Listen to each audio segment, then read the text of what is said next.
Canadian scientist John Hutchison is the discoverer of what is now known as the Hutchison effect.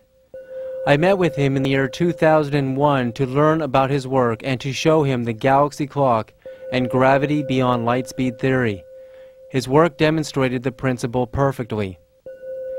He was the first scientist to change the frequency of mass from a low 7 to 8 Hz wave state to a higher frequency.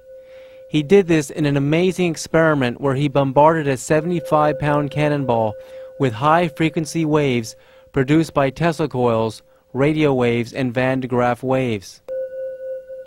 As the 75-pound ball absorbed the high-frequency magnetic waves, its mass became lighter, and so light that it actually started to levitate. If we can change the frequency of mass into a high-frequency wave state, it can eventually turn into a form so light that the energy required for propulsion for a spacecraft would reduce or become more efficient and allow us to experience less and less inertia, therefore experience less g-force in spaceflight.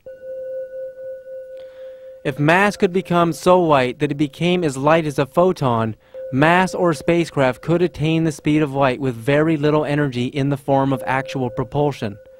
If mass or spacecraft could transform into such a high-frequency wave state that it went far beyond the frequency of waves in the visible light spectrum, mass or spacecraft could become invisible. Higher yet, mass or spacecraft could break the speed of light. Now it was very clear to me how the UFOs were traveling beyond light speed. They were pulsing their spacecraft with such high-frequency waves of energy that the spacecraft reduced its mass to the point that it became so light, lighter than a photon, and when mass becomes that light, it takes so little energy for it to move at the speed of light and beyond.